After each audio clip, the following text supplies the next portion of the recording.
온 세상을 다스리는 왕 어린 나를 아주 많이 사랑하시니 내 마음의 최고자리 예수님은 왕 무엇보다 예수님을 사랑할래요. 어디서나 예수님을 순종하래요. 어디서나 예수님을 따라갈래요. 한 번 더 찬양할게요. 주님은 온 세상을 다스리는 왕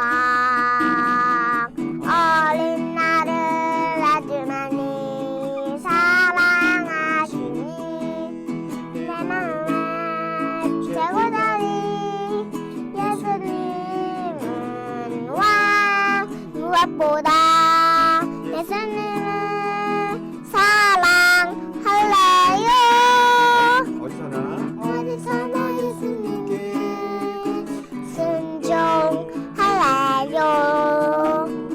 어디든지 예수님을 따라갈래요.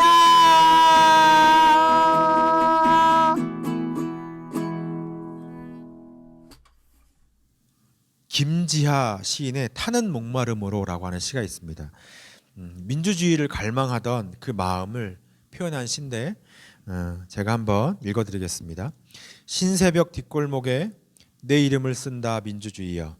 내 머리는 너를 잊은 지 오래. 내 발길은 너를 잊은 지 너무도 오래. 오직 한 가닥 있어 타는 가슴 속 목마름의 기억이 내 이름을 남몰래 쓴다 민주주의여. 아직 동트지 않은 뒷골목의 어딘가 발자국 소리 호로락 소리 문 두드리는 소리 외마디 길고 긴 누군가의 비명소리 신음소리 통곡소리 탄식소리 그 속에 내 가슴팍 속에 깊이 새겨지는 내 이름 위에 내 이름의 외로운 눈부심 위에 살아오는 삶의 아픔 살아오는 저 푸르른 자유의 추억 되살아오는 끌려가던 벗들의 피 묻은 얼굴 떨리는 손 떨리는 가슴 떨리는 치 떨리는 노여움으로 나무 판자에 백묵으로 서툰 솜씨로 쓴다. 숨죽여 흐느끼며 내 이름을 남몰래 쓴다. 타는 목마름으로 민주주의여 만세. 민주화를 갈망하던 그 시절에 그 민주화에 대한 갈망하는 마음을 이렇게 시로 표현했던 것 같아요. 사람은 시대마다 그리고 개인마다 상황마다 각자가 가지고 있는 그런 갈증, 목마름이 있어요. 요즘 뉴스를 통해 연일 보도되고 있는데 미얀마의 사태를 보면서 과거의 우리를 또 떠올리면서 이런 시와 같은 이런 목마름이 그들에게도 있지 않을까 하는 생각을 문득 해보게 됐습니다. 우리나라가 그랬던 것처럼 또 어떤 시대에는 또 어떤 사람들에게는 자유와 독립에 대한 어떤 갈망과 타는 목마름이 있을 거라고 생각이 됩니다. 이렇듯 특별히 어떤 시대에는 또 그렇게 해당되는 그것에 해당되는 목마름들이 있죠. 그런데 우리 각자의 목마름 또 우리 어떤 보편적인 인간의 목마름이 있다고 생각돼요. 여러분 무엇에 목마름을 가지고 계십니까? 무엇에 이런 목마름이 있으십니까? 우리 보편적인 인간의 목마름을 생각해 보면 아마 이런 것들이 있을 거라고 생각이 됩니다. 우리 몸이 느끼는 목마름이 있죠. 방금 제가 목이 말라서 이렇게 물을 마신 것처럼, 그죠? 육체적인 어떤 본능의 욕구들이 있어요. 물을 마시고 싶은 갈증, 또 먹고 싶은 어떤 배고픔, 허기짐, 입고 싶은 것, 자고 싶은 것, 어떤 쉬고 싶은 갈망들 이런 것들이 있죠. 제가 이제 군대에 있을 때 저는 이제 1998년 9월 1일 날 입대했어요. 9월 1일 군번인데 이 훈련소에 입대했을 때 그때 이제 늦더위가 왔어요. 그래서 훈련을 하면 굉장히 덥고 그다음에 땀이 많이 났어요. 목이 많이 말랐어요. 그런데 군대에서는 위생을 위해서 그냥 찬물을 못 마셔요. 아무거나 마시면 안 돼요. 물을 끓여 놓으면 그 끓인 물을 마셔야 되는 거예요. 그러니까 목은 마른데 이 끓인 물을 마시니까 금방 이 갈증이 해소되는 것 같은 느낌이 안 드는 거예요. 그런데다가 내가 물을 마시고 싶다고 아무 때나 가서 마실 수 있는 게 아니에요. 쉬는 시간에 물 먹는 사람 손들으라고 해서 나가면 그 사람들 줄 세워서 물 마시도록 해주는 거예요. 그러니까 이 갈증이 늘 있는 거죠. 그래서 하루는 너무 목이 말라서 화장실을 간다고 가서 화장실을 가잖아요. 화장실 갔다가 얼른 일을 보고 나오면서 그 수돗물을 틀어갖고 막 마셨던 기억이 나요. 그렇게 해서 갈증을 해소했던 기억이 있어요. 자대 배치를 받고 나서 그 다음 해에 초여름쯤이었어요. 그때는 이제 더웠는데 이제 그 큰 규모의 훈련을 이제 하게 됐어요. 그래서 그 제가 이제 문산에서 군 생활했는데 문산에서 연천까지 이렇게 행군을 해서 가는데 너무 목이 말랐어요. 더우니까. 너무 목이 마르니까 이렇게 행군을 하고 지나가는데 이렇게 시골 논두렁에 누가 먹다가 버린 콜라 캔이 떨어져 있는데 그게 너무 먹고 싶은 거예요. 그러니까 마음만 같아서는 지금에 당장 그거라도 주워서 이렇게 있는지 없는지 확인해서 좀 마시고 싶은, 그렇게 이제 목마름이 갈증이 나더라고요. 그거라도 얼른 가서 털어서 한 방울이라도 먹고 싶은 그런 마음이 막 마음에 있었어요. 그런데 생각해 보면 이런 목마름들은 뭐 해결이 가능해요. 그러니까 물론 사람마다 좀 특수한 상황들이 있겠죠. 마시고 싶지만 못 마시는 분들도 있을 거고, 먹고 싶지만 먹을 수 없는 어떤 특수한 상황들이 좀 있겠죠. 사람마다 각자의. 그러나 우리가 보편적으로 보면 이건 내가 원하면 해결할 수 있단 말이죠. 그렇죠? 내가 해결할 수 있는 거예요. 내가 목마르면 이렇게 물을 마시면 되고, 또 배고프면 또 밥을 먹으면 되고, 졸리면 또 잠을 자면 되고, 이렇게 할 수 있는 부분이 있단 말이죠. 그러니까 1차원적인 어떤 갈증들이고 이것에 대한 해결 또한 1차원적인 것들이에요. 그런데 또 우리에게는 어떤 목마름이 있는가 생각해 보면 우리 내면에 또 목마름이 있어요. 육체적인 목마름 말고 우리 내면의 갈증들이 있죠. 인정받고 싶은 욕구라든가 사랑에 대한 갈망들이라든가 성공하고 싶고 물질에 대한 어떤 욕구들, 명예나 권력, 또 어떤 지식적인 것들, 또 쾌락을 추구하는 것들도 우리의 내면의 갈망인 것 같아요. 인터넷 자료를 찾다가 흥미로운 글을 보았어요. 이 로또와 도박에 관한 글인데, 이 소설, 유명한 소설 죄와 벌을 쓴 러시아의 대문호 도스토옙스키도 여기에 예외가 아니었다 하는 이 글을 보았어요. 그러니까 자신이 잃은 본전만큼의 돈을 되찾고 싶어서 도박판에 뛰어들었고 중독이란 쳇바퀴 속에 결국 갇히고 말았다 하는 이야기를 하면서, 이 도스토옙스키가 도박에 관한 글을 적은 적이 있는데 이런 내용이라 그래요. 그러니까 도스토옙스키는 많은 사람들이 도박을 하는 이유가 돈 때문이라고 생각했었대요. 그런데 알고 보니까 돈이 목적이 아니더라는 거예요. 그러니까 시작은 돈이었을지 모르겠어요. 근데 결국 최종적인 목적은 돈이 아니더라는 거예요. 돈 때문에 도박을 하는 거라면 돈을 많이 벌거나 돈을 많이 주면 도박을 거기서 하지 않아야 되는데, 돈이 생기면 여전히 도박장으로 달려가더라는 거예요.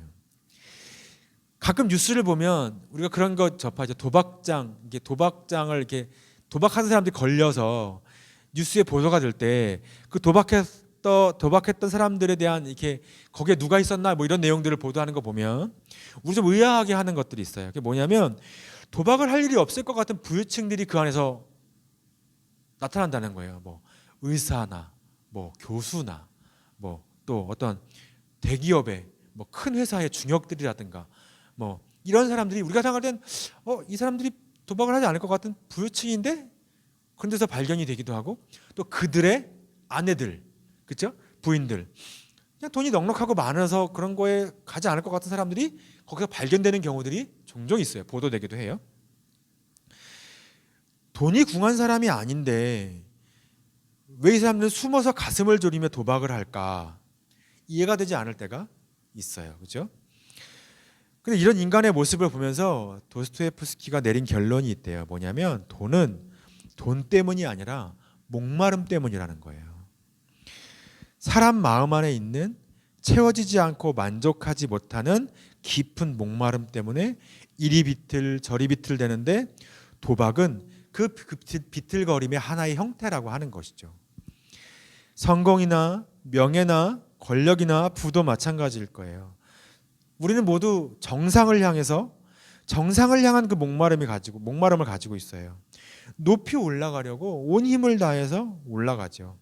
성공해서 사람들로부터 특별한 사람이라고 인정받는 그런 사람이 되기를 원하는 마음이 사람들 마음 가운데 있는 것 같아요.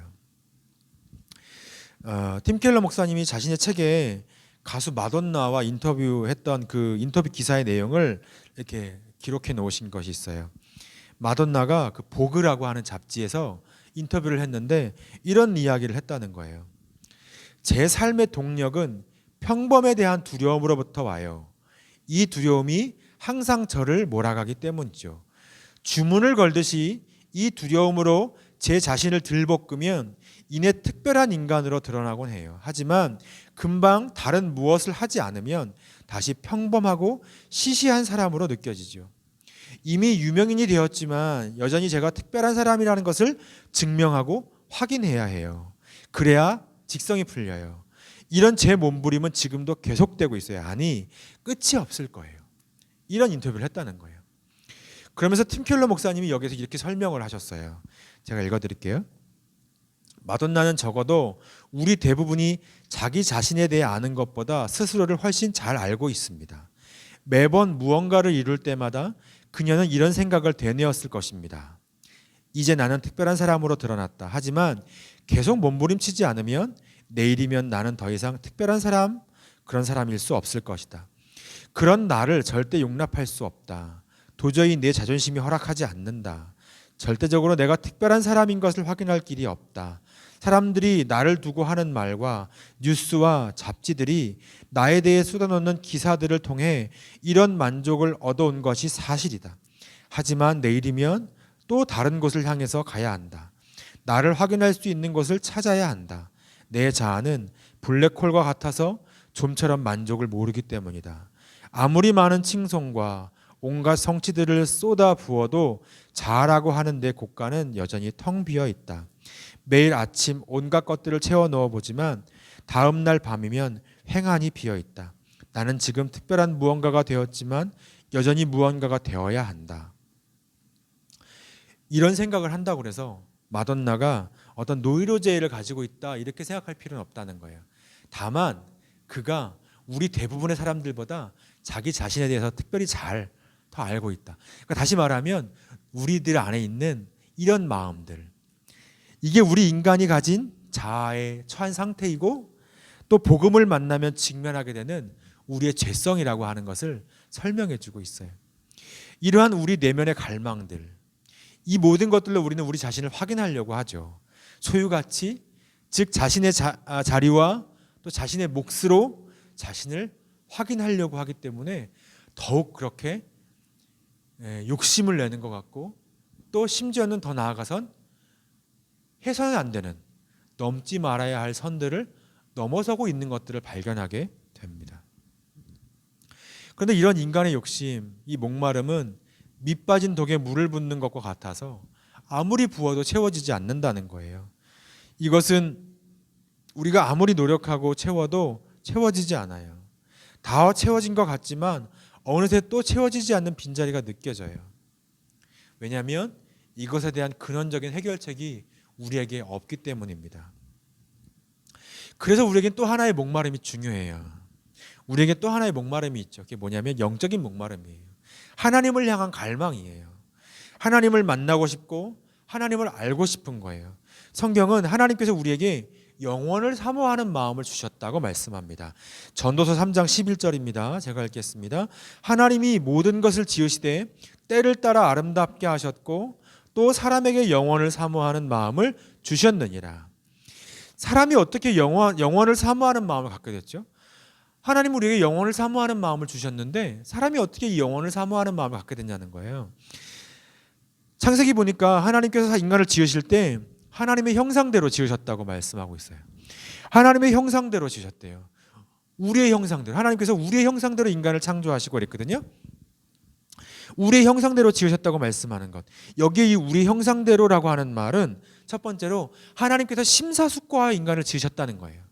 그러니까 인간을 그냥 막 지으시 아니시고 그냥 충동적으로 지으시지 않으시고 인간을 그냥 대충 막 지으시는 게 아니라 인간을 지으실 때 하나님이 고민하시고 깊이 생각하시고 정성을 들여서 그렇게 인간을 만드셨다는 거예요.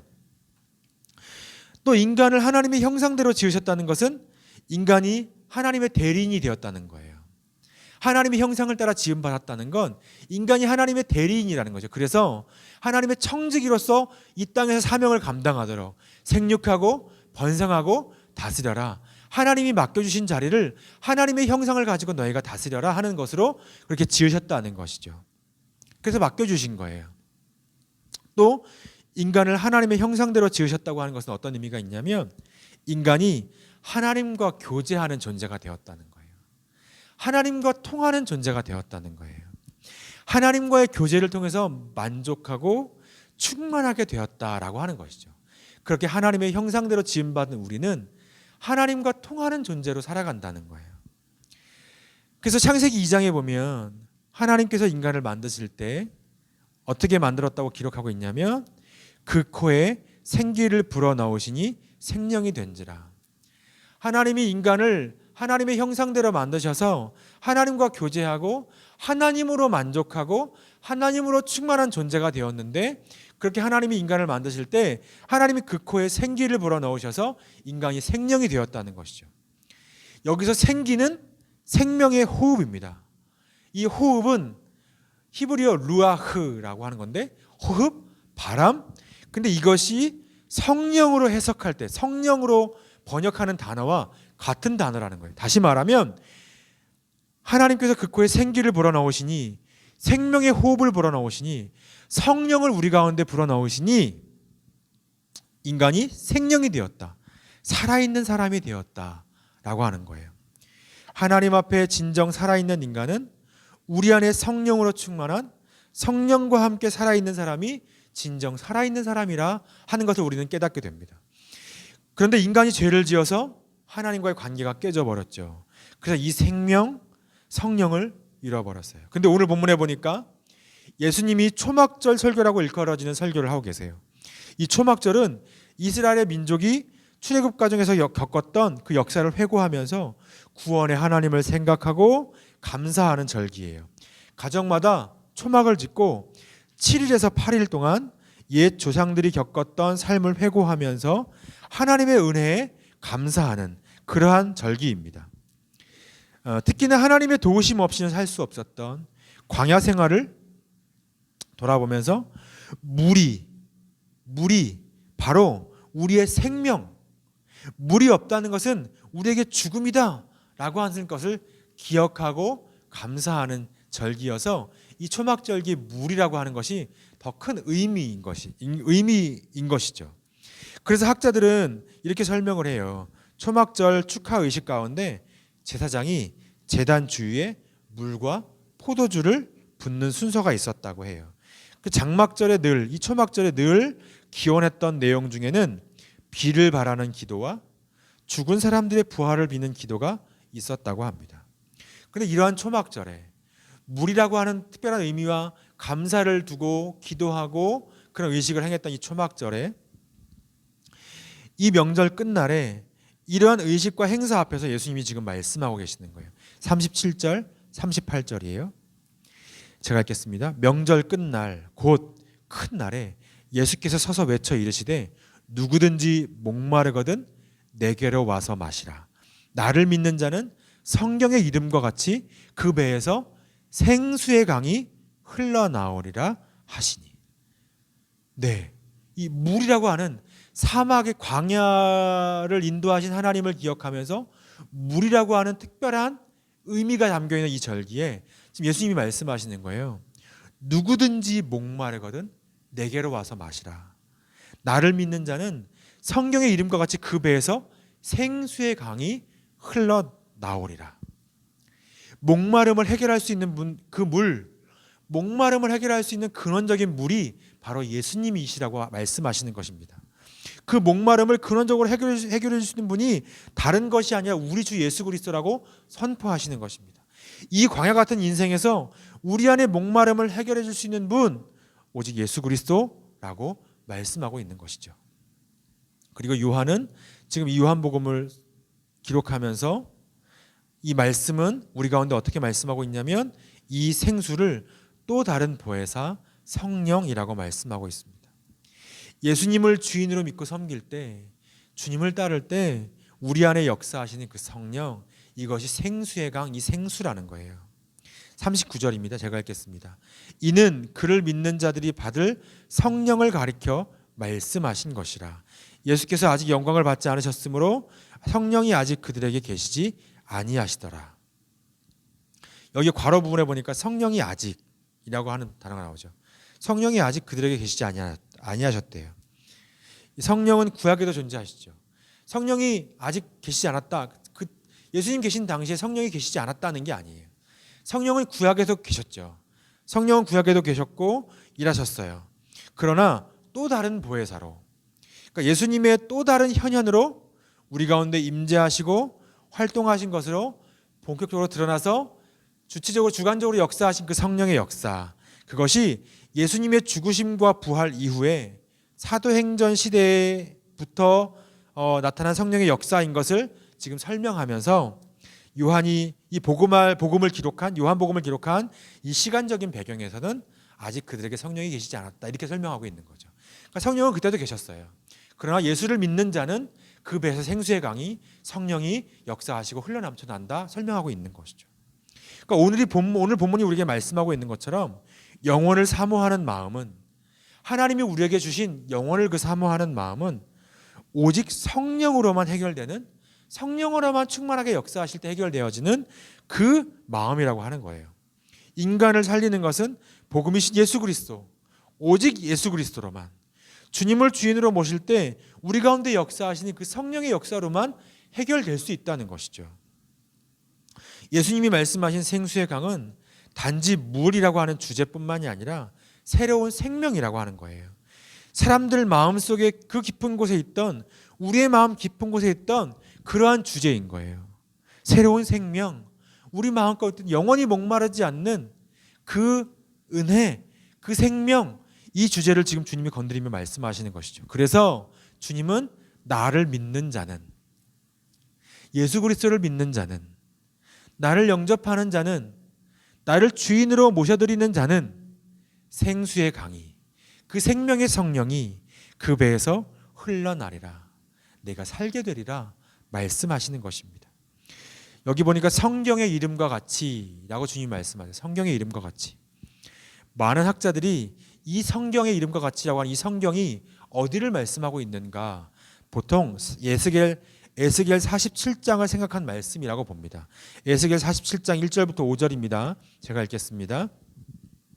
그가 나를 데리고 성전 문에 이르시니 성전의 앞면이 동쪽을 향하였는데 그 문지방 밑에서 물이 나와 동쪽으로 흐르다가 성전 오른쪽 제단 남쪽으로 흘러내리더라. 그가 또 나를 데리고 북문으로 나가서 바깥길로 꺾여 동쪽을 향한 바깥문에 이르시기로 본즉 물이 그 오른쪽에서 스며 나오더라. 그 사람이 손에 줄을 잡고 동쪽으로 나아가며 천척을 측량한 후에 내게 그 물을 건너가게 하시니 물이 발목에 오르더니 다시 천척을 측량하고 내게 물을 건너가게 하시니 물이 무릎에 오르고 다시 천척을 측량하고 내게 물을 건너가게 하시니 물이 허리에 오르고 다시 천척을 측량하시니 물이 내가 건너가지 못할 강이 된지라. 그 물이 가득하여 헤엄칠 만한 물이요 사람이 능히 건너지 못할 강이더라. 하나님이 영이 오셔서 회복하시면서 그 성전에 물이 흘러넘치는 모습을 기록하고 있는데, 이것은 하나님 나라의 회복이면서 동시에 성전된 우리의 회복을 나타내고 말씀하고 계신다는 거예요. 생수의 강이 흘러넘치는 것을 보여주고 있는 것이죠. 물을 측량하는데 처음엔 발목, 그 다음엔 무릎, 그 다음에는 허리, 그리고 그 다음엔 건너지 못할 강이 되었대요. 주님이 우리에게 주시는 생수의 강, 성령의 생명은 그냥 시냇물이 흘러가는 정도가 아니라 우리를 덮으시는, 생수의 강이 우리를 덮은 것처럼, 강물이 우리를 덮은 것처럼 성령의 역사를 우리를 덮으시는 충만하신 그 은혜. 우리가 주님을 고백할 때, 주님을 믿을 때 우리에게 주신 성령의 은혜는 우리의 것으로 어떻게 되는 것이 아니라 성령의 은혜가 우리를 덮으시는, 우리를 덮어버리는, 우리를 충만하게 채워버리는 그러한 성령의 은혜와 역사라고 하는 것입니다. 그래서 오직 성령으로만 가능한 것이죠. 우리의 능력으로 우리 어떤 것으로 채워지는 것이 아니라 성령께서 우리를 덮으시는, 주님이 우리를 넘치게 덮으시는, 충만하게 덮으시는 그 성령의 은혜, 오직 성령으로만, 오직 예수 그리스도에게 나아갈 때만 만족할 수 있는 그러한 은혜라고 하는 것을 주님이 말씀하시는 것입니다. 타는 목마름, 이 목마름이 해결될 수 있고 충만할 수 있는 것, 오직 생수의 강, 오직 주님께서 우리 가운데 흘러넘치게 하시는 성령의 은혜, 그것으로만 그 은혜를 누릴 수 있는 것이고 만족할 수 있는 것이고 충만하게 채워질 수 있는 것입니다. 청소년을 위한 하이델베르크 교리문답이라고 하는 책에 보면 이런 내용이 소개되고 있어요. 20세기에 독일 작가 토마스만이라고 하는 독일 작가의 초기 작품 중에 행복을 향한 의지라고 하는 작품이 있어요. 그 작품의 주인공 파울로가 나오는데, 그 파울로는 병약한 사람이에요. 그 파울로가 청년이 되어서 한 여인을 깊이 사랑하게 됩니다.